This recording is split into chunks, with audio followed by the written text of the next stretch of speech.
భారతదేశంలో ఈ సేవా సంస్థల పేరుతో అది ముసుగనం. సేవా సంస్థలు సేవ చేస్తాయి. మొదట్లో కొద్దిగా చేస్తాయి. ఆ తర్వాత నిధులు ప్రారంభమయ్యాక కొంత దాచుకోవడం ప్రారంభించి, ఆ పైన దాచుకోవడం ఎక్కువయ్యి చేస్తున్నది తక్కువవుతుంది. రూ. 20 సేవకు ఖర్చు పెడితే రూ. 80 వాళ్ళ పర్సనల్‌కి వాటిటిని అడ్డు పెట్టుకొని చేస్తున్న దానికి అవుతోంది. అయితే వీళ్ళ యొక్క డబ్బు అత్యాశను అడ్డు పెట్టుకొని విదేశాల్లో ఉన్నటువంటి సంస్థలు ఏం చేస్తున్నాయి, భారత్ మీద విషం చిమ్మడానికి ఈ స్వచ్ఛంద సంస్థల్ని వాడుకుంటున్నాయి. అదే ఇప్పుడు అడ్డుకట్ట వేసేటటువంటి ప్రయత్నం. నువ్వు మత మార్పిడుల కోసం నిధులు ఈ దేశంలో తేవడానికి వీల్లేదు. వృద్ధుల కోసం చేస్తావా? ఖచ్చితంగా తీసుకో. 10% ఖర్చులు నీ అడ్మినిస్ట్రేషన్‌కి పెట్టుకో. 90% వృద్ధుల కోసమే ఖర్చు పెట్టాలి. బిల్లులు సబ్మిట్ చేయి. వికలాంగుల కోసం పెడతావా? సేమ్. పిల్లల కోసం పెడతావా? సేమ్.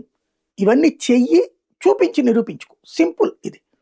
అలా కాకుండా దోచుకు తినేటప్పుడే వస్తున్నటువంటి సమస్య. ఆ డబ్బుల్ని దారి మళ్లించినటువంటి వాళ్ళు చివరికి ఆడిటింగ్ చేయడానికి కూడా నిరాకరించడం వల్లనే ఇప్పుడు ఎఫ్‌సిఆర్‌ఏ బిల్లు తీసుకురావాల్సొస్తుంది.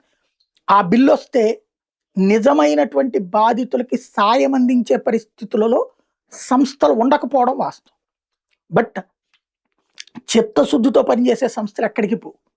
కానీ ఇలా ఎక్కువ పర్సనల్‌గా వాడుకునే సంస్థలు కష్టాల పాలవుతాయి. ఇది ఇద్దరికీ కష్టమే.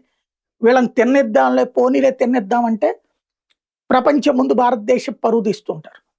అలాగని తిననీయకుండా చేస్తే పేదవాళ్ళకి కష్టం వస్తుంది. ఎలా పరిష్కరించుతారో చూడాలి.